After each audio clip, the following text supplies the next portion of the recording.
Hi friends, నేను హరివాల భోజు. ఇంకో ముచ్చట చెప్పాలనుకుంటున్నా ఈరోజుకి. అది నేను చదివిన పుస్తకం నేనే నా ఆయుధం. ఈ పుస్తకం రాసింది వచ్చేసి యండమూరి వీరేంద్రనాథ్ సార్. అది ఎవరి గురించి అంటే మేధా అనే స్పోకెన్ ఇంగ్లీష్ ఇన్స్టిట్యూట్ పెట్టిన చిరంజీవి అనే పర్సన్ గురించి. సో ఆయనని మేధా చిరంజీవి అని చెప్పేసి అంటారు. ఆయనకి ఇంగ్లాండ్లో లండన్ సైడ్ నుంచి డాక్టరేట్ వచ్చింది ఇంగ్లీష్లో.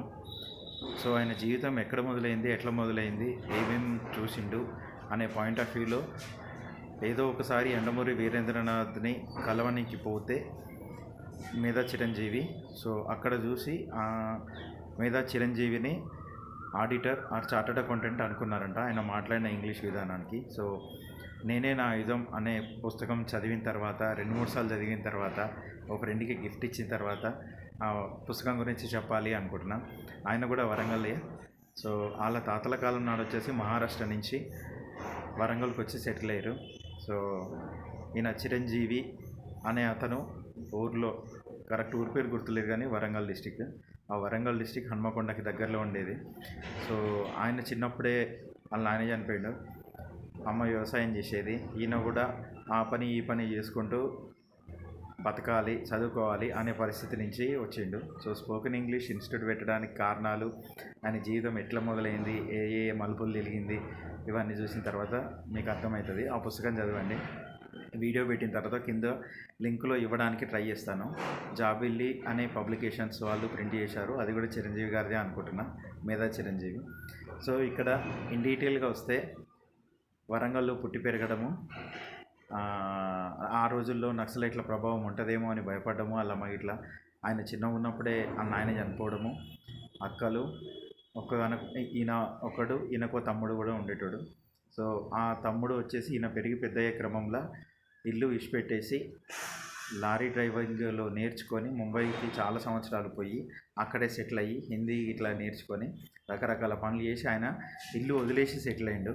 సో ఈయన మాత్రం చదువుకుంటేనే బాగుంటుంది అన్న ఉద్దేశంతో చిన్నప్పటి నుంచి కొంచెం మామూలు విషయాల కంటే ఏ రకంగా చేస్తే బాగుంటుంది, ఏదన్నా కొత్తగా ఏం చేయాలి అన్న ఆలోచనలు ఉండేవి. సో పుస్తకం చదివిన తర్వాత తెలిసింది ఏంటంటే ఎలాగూ ఇంట్లో పైసలు ఇచ్చే పరిస్థితులు లేవు, అమ్మ కూలి పని పోవడము, వ్యవసాయం పని చేయడము ఇవన్నీ జరుగుతూ ఉండేది.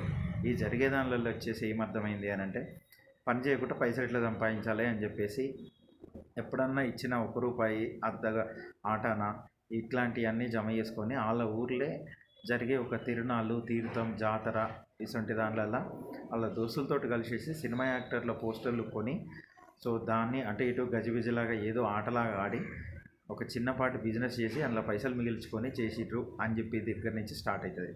దాంతోపాటు వాళ్ళ ఊళ్ళో చదివిన దానికి ఎలాగూ నాయన లేడు కాబట్టి వాళ్ళ అక్క బావ దగ్గర, తర్వాత మేనమామ దగ్గర చదువుకొని బర్లకాడ పనిచేసి చేసుకుని డిగ్రీ దాకా చదివి డిగ్రీ నుంచి పోస్ట్ గ్రాడ్యుయేషన్ చదవడం. ఆ పోస్ట్ గ్రాడ్యుయేషన్ చదివే క్రమంలో డబ్బుల కోసం ఇంటి దగ్గర నుంచి పైసలు తీసుకోలేని పరిస్థితి, అట్లానే చదవకుండా ఉండలేని పరిస్థితి. ఆ పరిస్థితులలో చుట్టుపక్కలతో మాట్లాడుతుంటే తెలుస్తుంటే వాళ్ళకు కూరగాయల బేరం తను చేయవచ్చు అని చెప్పేసి అనుకొని వాళ్ళకు ఆల్రెడీ పొలం ఉంది. ఆ పొలం ఉన్న దాంట్లల్లో తొలకరి వర్షాలు తొలువానలు పడ్డప్పుడు ఏ విత్తనాలు నాటకున్నా కానీ కాకరకాయలు కానీ లేదు దోసకాయలు కానీ వాటంతలు అవే పండేవి. ఇప్పటికీ కొన్ని ఊర్లల్లో విత్తనాలు అయ్యే పడి పెరిగి కాయలు కాయడం కూడా జరుగుతూ ఉంటుంది. సో అట్లా కూరగాయల ధరలు పెరిగినాయి అని చెప్పేసి వాళ్ళ దోస్తులు అమ్మంటే ఇదేదో నేను చేసుకొని పైసలు మిగిలించుకోవచ్చు, సంపాదించుకోవచ్చు కదా అని చెప్పేసి అప్పటిదాకా దాని గురించి ఆలోచించని ఈ చిరంజీవి వాళ్ళ పొలంలోకి పోయేసి అప్పటికి ఏం పెరుగుతున్నాయి, కాకరకాయలు పెరుగుతున్నాయా, దోసకాయలు పెరుగుతున్నాయా అని చెప్పేసి చూసుకొని వాటి మీద జర శ్రద్ధ పెట్టేసి ఆ పెరిగిన వాటిని పొద్దుగాలనే వాళ్ళ చిలకలకి వెళ్ళి కోసి పొద్దుగాలనే వచ్చి బస్సులో నుంచి వరంగల్ లోకల్ ఏరియాలలో అమ్మడానికి ట్రై చేసేవాడు. సో దాంట్లో ఇంకో టెక్నిక్ వాడాలి అని చెప్పేసి ఏమర్థమైంది అని అంటే దాంతోపాటు ఏదన్నా కొంచెం కొసరలాగేస్తే అది బాగుంటుంది అన్న ఆలోచనతోటి దాంతో కొంచెం కొత్తిమీర, కొంచెం పచ్చిమిరపకాయలు కొనేటోడు. సో లేడీస్ మెంటాలిటీ, మధ్యతరగతి లేడీస్ మెంటాలిటీ ఉంది అంటే కొనేది కొంటారు, దాని మీద కొసరు కావాలడతారు. సో ఇప్పుడు నేను దోసకాయ కానీ కాకరకాయ కానీ వేస్తే 100 గ్రాములు 50 గ్రాములు పోతుంది. అదేదో 10 రూపాయలు పెట్టేసి కొంచెం కొత్తిమీర కొంచెం పచ్చిమిర్చి కొనేసి ఇగో ఇది వేసిన, నువ్వు కొన్నదానికి ఇది వేసిన చూడు, కొసరు వేసిన చూడు అని చెప్పేసి అంటే వాళ్ళు మిడిల్ క్లాస్ మధ్యతరగతి లేడీస్ సాటిస్ఫై అయిపోతారు, నేను కొన్నదానికి నాకు కొంచెం ఎక్కువ వచ్చింది అని చెప్పేసి. సో ఆ పాయింట్ పట్టుకొని ఈయన కూరగాయలు అమ్మే ముందే మార్కెట్కి పోయి ఒక కిలో పచ్చిమిర్చి, అర్ధ కిలో పచ్చిమిర్చి, ఒక కొన్ని పుదీనా లేకుంటే కొత్తిమీర కొనేటోడు. సో వీళ్ళు పావు కిలో కానీ అర్ధ కిలో కానీ కూరగాయలు అమ్మేటప్పుడు కొసరు కావాలి అంటే కొన్ని పచ్చిమిర్చి కానీ కొంచెం కొత్తిమీర కానీ వేసేటోడు. దానికి వాళ్ళు సాటిస్ఫై అయిపోయి తొందరగా ఆ మిగతా వాళ్ళ కూరగాయల కంటే ఈయన within half an hour or 1 hour, అర్ధగంట గంటలనే కంప్లీట్ చేసుకుంటాడు. ఇది ఎక్కడ చెప్పుకొచ్చిండు అని అంటే పుస్తకంలో రాసిన విషయం ఇది. సో బిజినెస్లో మనం ఎప్పుడైనా ఏదైనా చేస్తున్నామంటే వాళ్ళు ఇచ్చే వస్తువు కంటే 10 రూపాయల వస్తువు కంటే మనం 11 రూపాయలు, 10 రూపాయల ఆటాన, 10.5 రూపాయలు, 12 రూపాయల విలువ ఇస్తున్నాము అని అంటే పక్కాగా మన సరుకు అయిపోతుంది, మన సర్వీసెస్ చాలా బాగా తీసుకుంటారు. ఇది బిజినెస్ టెక్నిక్.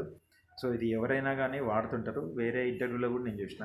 సో ఇతని విషయానికి వస్తే ఇది ఒకటి. దాని తర్వాత చదువుకునేటప్పటికి ఆ రోజుల్లో ఊరు నుంచి బయటకు పోయి చదువుకోవడం చాలా కష్టంగా ఉండేది. ఆ రోజుల్లో ప్రైవేట్ సర్వీసులే నడుస్తూ ఉండేది, ఆర్టీసీ బస్సులు ఉండేవి కాదు. సో రకరకాల విషయాలు చెప్పుకుంటూ వచ్చారు.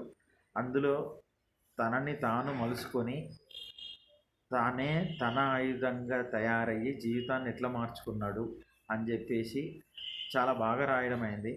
సో ఇది ఆయన జీవిత చరిత్ర, చిన్నప్పటి నుంచి పెద్దగయ్యే వరకు. ఆ పెద్దగయ్యే దాంట్లో ఎదుర్కొన్న ఆటుపోట్లు, బిజినెస్ స్టార్ట్ చేస్తూ వచ్చిన కష్టాలు.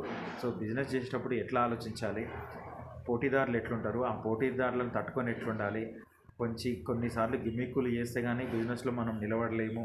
ఇట్లాంటి పాఠాలన్నీ చాలా బాగా సరిపోయేట్టుగా ఇప్పుడున్న మనుషులకు, ఇప్పుడున్న కాలమాన పరిస్థితులకు సరిపోయేటట్టు ఎక్స్ప్లెయిన్ చేసిరు. సో ఇది రాసింది యండమూరి వీరేంద్రనాథ్ అయితే, ఈ నేనే నా ఆయుధం అనే జీవిత చరిత్ర అతనిది మాత్రం మేధా స్పోకెన్ ఇంగ్లీష్ ఇన్స్టిట్యూట్ చిరంజీవి అనేదండి. చాలా బాగా ఎక్స్ప్లెయిన్ చేయడం అయింది. జీవితంలో వచ్చే అనుకోని ఒడిదుడుకులు, చేస్తున్న పనిలో వచ్చే కష్టాలు, కాంపిటీటర్ల నుంచి మనం ఏదైనా బిజినెస్లో ఉన్నామంటే కాంపిటీటర్ల నుంచి వచ్చే కష్టాలు, ఎక్స్పెక్ట్ చేయని కష్టాలు, మనం ఎవరికి కష్టం నష్టం చేయకుండా మన వ్యాపారంలో మనం చేసుకుంటున్నా కానీ అవతలోళ్ళు మనకు ఏ రకంగా నష్టం చేస్తారు అనే పాయింట్ కూడా క్లియర్గా చాలా రకాలుగా మెన్షన్ చేయడం జరిగింది. సో అది చూసి మనకు ఎవరికైనా సరే, ఏజ్ వాళ్ళకైనా సరే వస్తున్న పరిస్థితులు, వస్తున్న కష్టాలు, దాన్ని చూసి ఎట్లా తట్టుకోవాలి. సో కష్టాలనే మనకు జీవితంలో ఎదగబోయే కాలానికి సోపానాల్లాగా, స్టెప్పింగ్ స్టోన్స్ లాగా, పునాది రాళ్ళలాగా ఎట్లా వాడుకోవాలి అనేది చాలా బాగా ఎక్స్ప్లెయిన్ చేసిండు. ఇది చదువుతుంటే నన్ను నేను చూసుకున్నట్టు అనిపించింది కొన్నిసార్లు. తర్వాత జీవితంలో వచ్చే ఆటుపోట్లని ఎట్లా అధిగమించాలి, కుటుంబం ఎంత ముఖ్యమైనది అవుతుంది, అన్నదమ్ముళ్ళు, అమ్మ ఎట్లుంటుంది. సో ఇక్కడ ఒకటి క్లియర్గా చెప్పాలనుకుంటున్నాను ఏంటి అంటే, అప్పటికే ఆయనకు మద్యం తాగడం అలవాట్లేదు. ఏదో ఫ్రెండ్స్ తోటి ఏదో తాగుదాము అని చెప్పేసి ఆ టీనేజ్లో ఒకసారి తాగాడంట. అప్పటికి ఏ అలవాటు, తాగడం అలవాటు లేని మనిషి ఇంటికి వచ్చిన తర్వాత మొత్తం కక్కుకోవడం అయింది. సో అప్పటికల్లా నాన్న చనిపోయిండు. ఇంట్లో వీళ్ళమ్మ చేస్తేనే రోజు గడుస్తుంది. సో వాళ్ళమ్మ ఇట్లా కక్కుకొని వచ్చిండు అన్నందుకు ఒక్క మాట కూడా అనకుండా కొంచెం చూసి తాగాల్సిందిరా అని చెప్పేసి అన్నదంట తప్ప ఇంకా మళ్ళీ ఏమనలేదంట. సో అది ఒక కొట్టని చెంప దెబ్బలాగా అనిపించిందంట ఆయనకి. సో ఎప్పుడు వాళ్ళమ్మ ఏమన్నా పని చేస్తే, చెడు పని చేసినా, తిట్టు పని చేసినా ఏమనేది కాదంట. సో వయసు అట్లాంటిది, జీవితంలో అన్నీ వస్తుంటాయి, అన్నీ అనుభవించాల్సిందే అని చెప్పి అనుకునేదంట. సో దాని తర్వాత మళ్ళీ ఎప్పుడు ఒకవేళ తాగినా కంట్రోల్ తప్పేట్టుగా తాగలేదంట. సో ఆ విషయం వాళ్ళమ్మ చెప్పిన ఆ మాటను, ఆ సందర్భాన్ని బాగా గుర్తుంచుకొని జీవితంలో ఎట్లా ఎదిగిండు, ఎన్ని రకాలుగా ఆటుపోట్లు ఎదుర్కొంటూ, ఇవన్నీ బాగున్నాయి. నేనే నా ఆయుధం అనే పుస్తకం చదవండి, మీరు చాలా ఇష్టపడతారు ఆ పుస్తకాన్ని. మళ్ళీ వేరే పుస్తకం రివ్యూతో వస్తాను. నేను Harivallabhoju. Thank you so much.